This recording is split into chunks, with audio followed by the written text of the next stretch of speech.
I've traveled with this film for 16 years and I'm 41 years old now.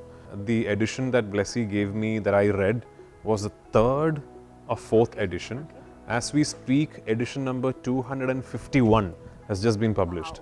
So it is one of the largest selling books in the history of Malayalam. It was a big responsibility and I knew that I'll have to be putting myself through drastic physical and mental torture to be able to pull this off. I think Blessy decided to take the route of try and make you feel what this man must have felt through that whole 3.5-year journey.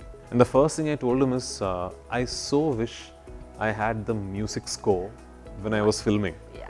Because now that I see it with the music score, I'm like, oh my God, it's not easy to be holding on to something for 16 years. And it's not like Blessy was trying to do his first film. I would much rather take the blockbuster than the award. Yeah. I have made Lal sir do 17, 18 takes. And not once has he even asked me why. I would still truly say that this is like once in a while film, you know. Not just for the way it's been shot, but for what it actually is.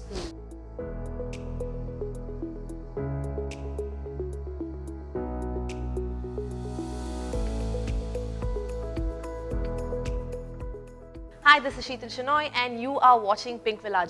Joining me in a conversation today, we have the one and only Prithviraj, who is gearing up for his next release, The Goat Life, a survival drama that you've never seen before. Hi. Hello. Welcome to Pinkvilla. Thank you so much. You know, I just want to start off by saying that after looking at the trailer, I must say that in your entire cinematic journey, this is the best performance that I've ever seen. Well, thank you so much. And I can't wait to watch it on the big screen. Please do.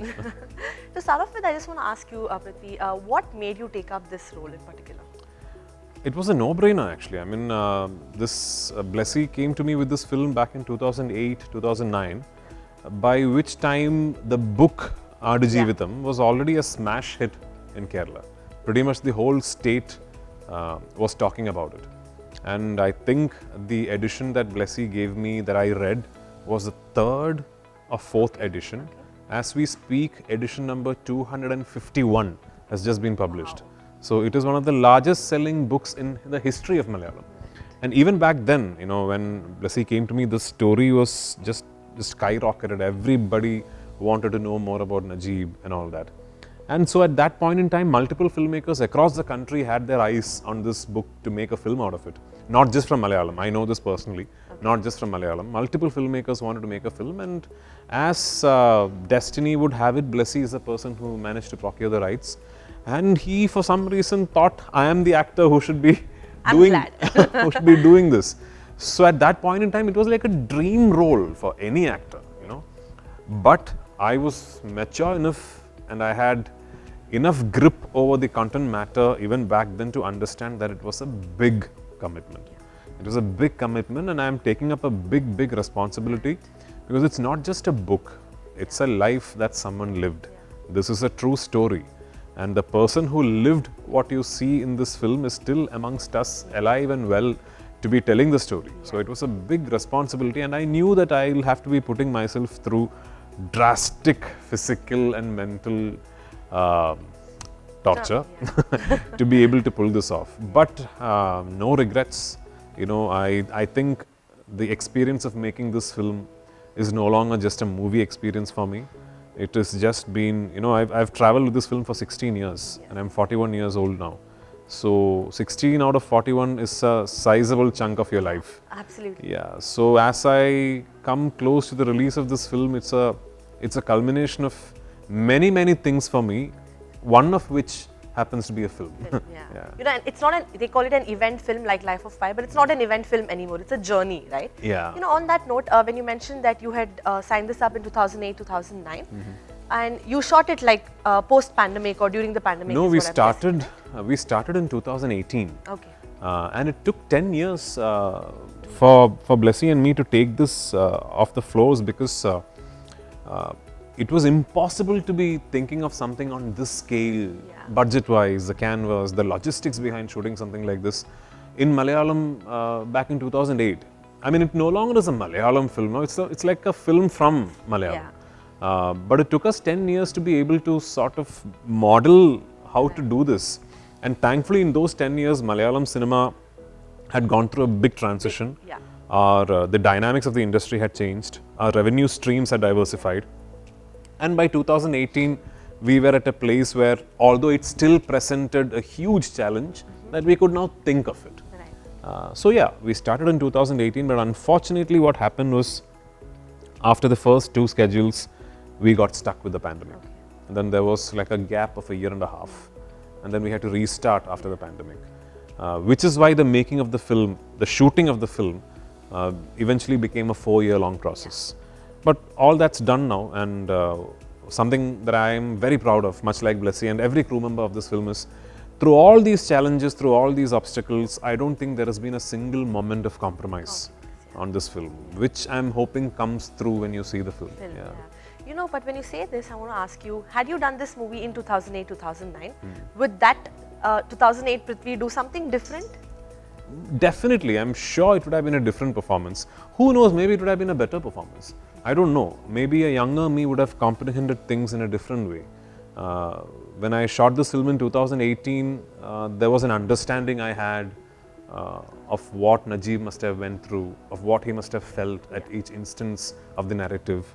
Well, today, if we shoot the film today, maybe it's a different performance. Yeah. Would it have been a better performance? Would it not have been as good? I don't know, but I'm sure it would have been different. Yeah. You know, and also another thing that when I saw the trailer, I realized that it's not just about a physical transformation that we talk about. There is a psychological transformation along with a spiritual journey that we can see, right? And I'm sure many people who've read the book also will accept this. Yes. So for you, how has the transformation been like? So, see, the book in itself is extremely detailed in its narrative. So is the character arc in the book. If we were to make the entire material in the book into a feature film, it would be like 9 hours long. Yeah, so that's impossible. So rather than challenge the imagination of each reader who's read the book, I think Blessy decided to take the route of try and make you feel what this man must have felt through that whole 3.5-year journey. So even for me, I very early on realized that it's going to be impossible for me to look at this entire character arc as one big chunk. Because it's just although it's just a 3-year journey, it's just too complex and too broad, you know, to be looking at it as one whole body. So at one point, I decided that I'm going to break it down into 3 phases of the character. And I thought, I'm talking only about the desert portion, once he lands up in the desert.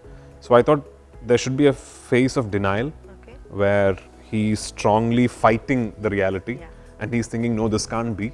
This, this is just going to get over now. I'm going to leave. Denial. And then there is a phase of anger as to why me? Why is it happening to me? That anger. Then there will be a phase where he's come to terms with this is what life is, and however long this is going to be, I'll have to live through it. What is at the other end of this?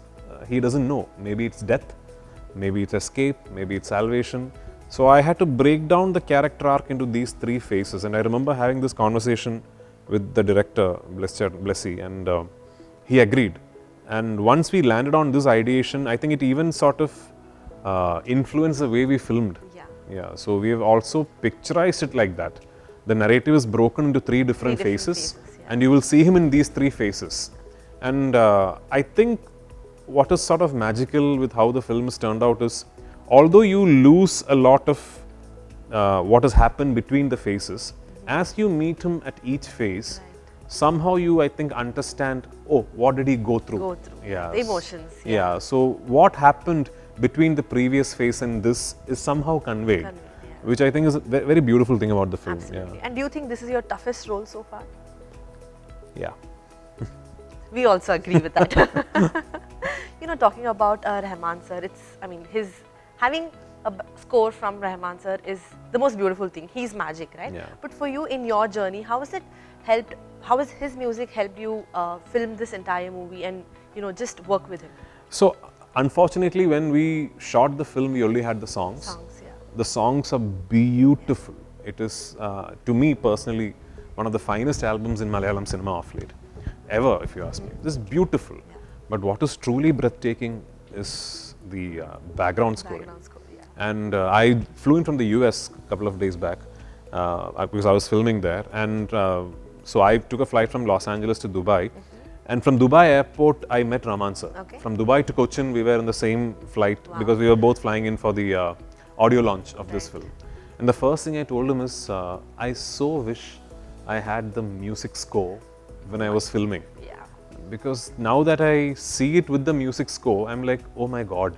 It just adds on to it. He's just absolutely worked magic on this film. So this is the third time I'm working with him. I, of course, had the privilege of doing Maniratnam sir's Ravanan. And then I did Vasantha Balan's Kavya Talaivan, both of which had wonderful music by Rahman sir. But in this film, it's just not music. Right. It's almost like he's a character. Yeah. You know, there's a line that you mentioned in one of your earlier interviews. You mentioned that this film has a huge liberty of not having a language. So I want to understand, how do you wish the audience to perceive The Goat Life as a movie? So when you look, Najeeb's past, that is till he lands up in the desert, Right. who he was and what is his life, what was his life back home. All these, that information comes to you as small segments of flashbacks in between the audio. So those segments will have language. Right. Those segments will have people speaking to each other. Okay. But even those segments, I think, they're not very verbose. They're not segments of the film that might get lost in translation. Right. The major chunk of the film has no language because it is just me and the animals. And it is just this one man in his solitude. So the majority of the running time is devoid of language. Okay. And the only language we speak is human emotion. Yeah. And which is why I think, and at one point we even thought we will not subtitle the Arab dialogues. Oh yeah? Because we wanted the audience to follow the film from Najeeb's perspective. And Najeeb doesn't understand what is being said to him. When So that connect. So when he lands up in the desert and there are these people speaking to him, he doesn't understand what they are trying to tell him. So we thought we will try and follow that route, but I think it ended up being a little too adventurous. So I think there are versions where it is subtitled and versions where it is not subtitled. I'm not sure which one you will get to see. Okay. Yeah. Yeah, you know, when you say this, you also mentioned that it took so many years for Blessy, director Blessy, to take up this project and completely immerse himself in it, right? You also are a director, right? And if you had to do this movie, what would keep you going for these 16 years, 10 years to make this massive project? So I've said this on stage for the audio launch. I don't know if I have what Blessy has in him, because it's not easy. It's not easy to be holding on to something for 16 years. And it's not like Blessy was trying to do his first film. Blessy is huge. Yeah, I mean, back in 2008-9, when he decided to do this film, he was already a multiple national award winner, the highest paid filmmaker of our industry, and that one filmmaker that all of us wanted to work with. From the biggest of stars to newcomers, all of us wanted that one Blessy film, It is at that stage that he decides, right, this is what I'm going to do next, and if it takes 16 years, so be it. Wow, I mean, do I have that in me? I don't know, actually. But never say never. Yeah. As an actor for you, how important is commercial success? And while I ask this, I also want to know, being a director, does the perspective change about commercial success? I have had multiple questions fielded at me where commercial success seems to be something that you have to be apologetic about. No. What does commercial success mean? It means your film makes money. Absolutely. How does your film make money? People come to the theatre to watch your film. What do you do films for? For that Exactly. sole purpose. Yeah. So of course it matters. Yeah. But does it change for an actor and a director? No. It's the same. When I direct, I want a hell of a lot of people to come and watch my film. When I act, I want a hell of a lot of people to come and watch my film. It's the same. Yeah, you're probably one of the only actors who mentioned this, because generally you see that they want to deny it, considering that it's a negative thing to say. No, but I think so ask me the same question about awards, I might have a different opinion. Right. Yeah, I mean, do they matter to me? It's nice. It's in the news for a day, and you get congratulatory messages on your phone, and the next day, life is the same again. Yeah. I would much rather take the blockbuster than the award. Yeah, that's a line. Yeah. You know, talking about your directorial, can't wait for Lucifer 2. Thank you. I think the entire nation is waiting for it. No. Yeah, they are. Let me tell you that. So, you've worked with Mohanlal sir now. As a director, I want to ask you, what is that one thing you've learned from him when he is performing? Yeah, that, you know, the greatest of actors submit themselves completely to the filmmaker. Like Mohanlal sir is, well, he's a legend, obviously. Yeah, and one of the finest that we have had in this country. And he is experienced enough to read a script and know what is required of him as an actor at one particular point in the narrative. But he will always come to you and he will ask you, sir, what would you like me to do? So the thing with Mohanlal sir is, I've said this many times, like when we are sitting like this and chatting casually, when the shot is being set up, he calls me Mone, which means son. Yeah, son, yeah. But the moment he goes to that side of the camera and I am here, he switches to sir. And it's not even something that he does deliberately. I've realized it comes to him naturally. Yeah. Because for him, the director is that, you know. And he'll say, sir, what would you like me to do? I have made Lal sir do 17, 18 takes. And not once has he even asked me why. Truly a star. He's not asked me, why do you want one more? If I say one more, he said, okay, sir.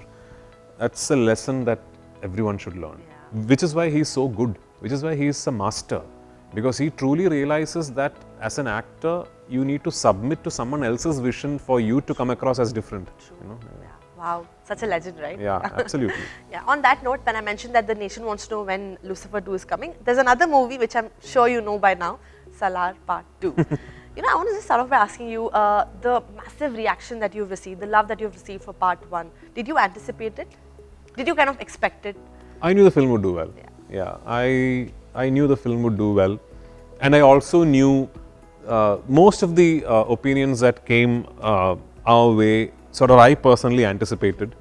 I always told Prashant that I think Salaar 1 is too information dense, that there are too many things to grasp. But Prashant was also very clear about the fact that all this will truly make sense. Part 2. Yeah. And when is it coming out? I don't know, but I know when it's starting to shoot. Oh, okay. Is it very soon? Very, very soon. Very, very soon. Okay, all right. And you've also been part of Bade Miyan Chote Miyan now. Yes. Right? As Kabir, right? Yes. Yeah. So how's that experience been working with Akshay Kumar and Tiger Shroff? I mean, Akshay sir and me go back a while now. We have a personal equation, we have a professional equation. I've also produced a film with him. And I've actually done a cameo in a film that he produced and co-produced and acted in called Naam Shabana. Yeah. But this one film, I had a lot of fun doing this film. A lot of fun. And that's because of that character. Can't wait to watch it. And can't wait to watch this movie also. Thank you so much. I just want to ask you lastly, if you had to tell our audience probably why they should go to the theatre and watch this movie, what would you tell them? Well, I mean, I know like it's kind of cliched now, but even very objectively speaking, like if I were to talk about The Goat Life as someone else's film, I would still truly say that this is like once in a while film, you know. Not just for the way it's been shot, but for what it actually is.